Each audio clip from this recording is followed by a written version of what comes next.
Welcome back to Sow Grow and Cook. It's the 7th of May and we're headed off into the garden.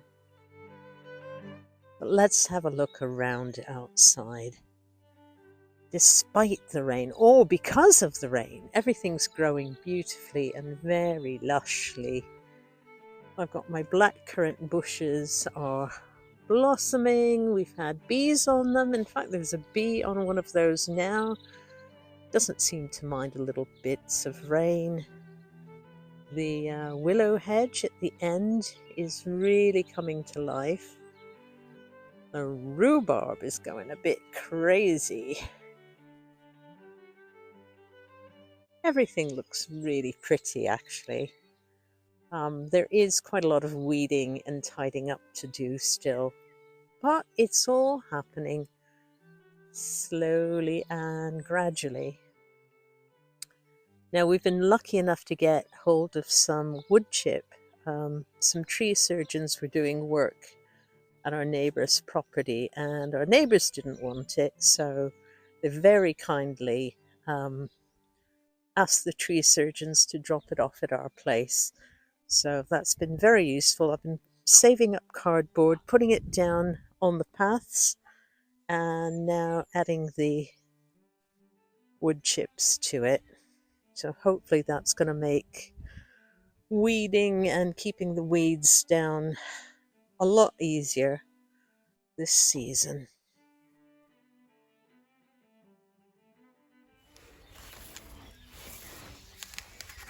Here's my module sown onions that I'm going to put into the garden today.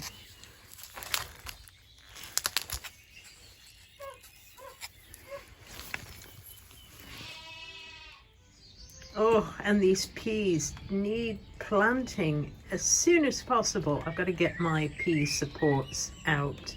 That's PEA, not PEE. And here's another tray. These guys are ready to go. There's about 24 or more plants in each tray. Last autumn, I covered this raised bed with some leaf mold, and I covered it with black plastic and left the earthworms to do their things. And now I'm ready to plant these module sown onions. So I'm basically going to take out a plug and divide each plug into sections of about, I don't know, between 3 and 6 plants. It doesn't have to be an exact science here. What'll happen is when you plant them in, these onions will grow and the bulbs will still form and they'll push their way to the side. And you'll be able to harvest them as and when you need them according to the size that you want. So I'm putting them into the ground, which is lovely and rich and easy to dig. And I'm spacing them out roughly 16 centimeters apart, or between 6 and 8 inches or so. So I'm taking out the rest of these, and some of the plugs have just a few, and that can go in as is. And the ones that had more seeds in them, I divide. So it's quite an easy process. And then basically you just water it in and keep an eye on the weeds and the watering, and it'll pretty much do its own thing. When the onions are young, you can harvest them as spring onions if you like, but as I've got other sorts of onions growing in the garden, I don't really need them for that, so I'll leave these to mature.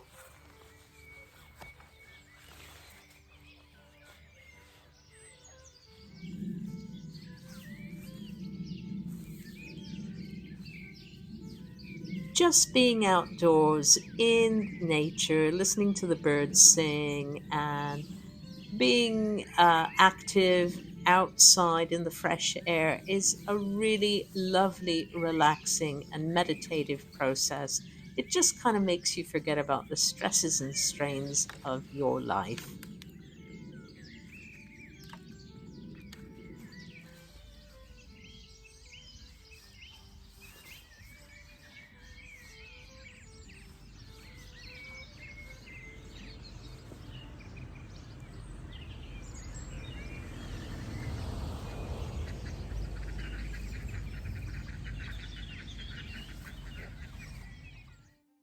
Earlier in the week, I had a go at planting out some of my celery plants in the polytunnel.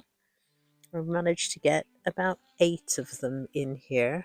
They seem happy enough. And I've planted a few beetroot plants and lots of little lettuce plants. I've got lots of different varieties here. Some bronze arrow, some red and green salad bowls, some dark Rodin, I think some little gem. There's about 12 or 14 plants in there now. So things are progressing slowly. The peas that I planted are coming up really nicely. These are my early ones. There's some sugar snap peas and some regular shelling peas that don't get too tall. Now I've got, as I showed you earlier in the video, some ready to go outside tall growing shelling peas. I've just got to get my pea supports up. So I'm finally beginning to pull out the self-seeded parsley in the polytunnel. It turns out I can feed this to the goats and sheep. It's meant to be quite good for them. It's a little bit past its best for my consumption. It's starting to get quite a strong flavour now, although I can use some of the leaves, but I've frozen some, so don't really need it too much. And the other thing I've noticed is in my asparagus patch, which I'm currently weeding, I'm finding some young self-seeded parsley here. So what I think I'm going to do, rather than let it grow, is I'm going to dig some of these up and transplant them to another spot that they can kind of get on unhampered by other things. And I think that'll be better all around for the asparagus as well as the parsley. Now, here's something else that's growing in the asparagus bed in the polytunnel, and I don't know how it got here, but it's a little oak tree. I suspect some little animal found an acorn and buried it in the asparagus bed. So what I'm going to try and do is very carefully dig it out if I can and replant it somewhere. Isn't nature wonderful?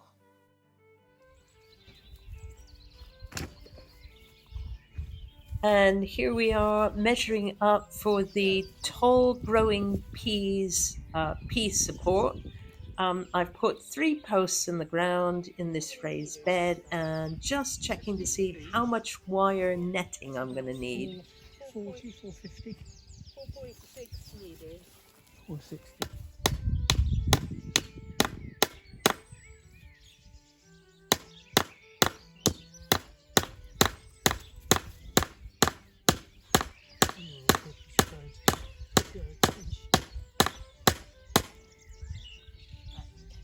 Okay, I'll hit this one a bit more. Except that it keeps wiggling with the pulse.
So the wire is small square mesh. It's what we had, which is perfect for peas because they have little tendrils that wind themselves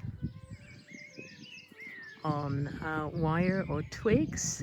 They're not like beans. Beans sort of, the whole stem climbs around, but peas climb differently. So this is much more appropriate for peas. So I'll plant a row along here, a 15-foot row, and then I'll do one on the other side.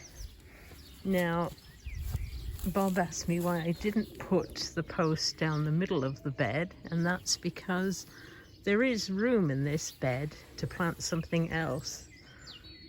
I could do a double row of leeks and still have a path and be able to pick peas from either side. So I like to make best use of the space.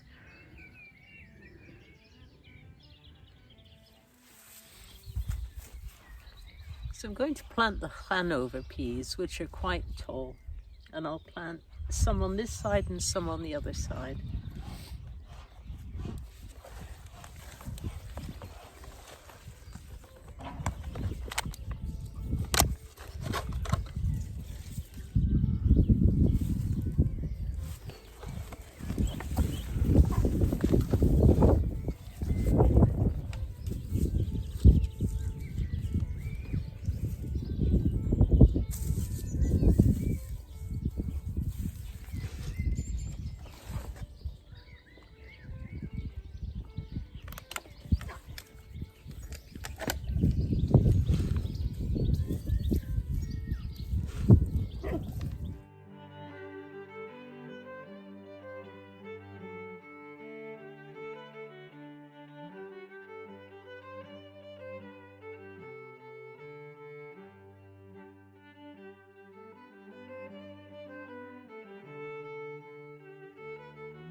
So there we have it, a 15-foot or 4.6-meter row planted both sides of two varieties of climbing peas, Hurst Green Shaft and Hanover, which is a heritage variety that I got from the Welsh Seed Hub.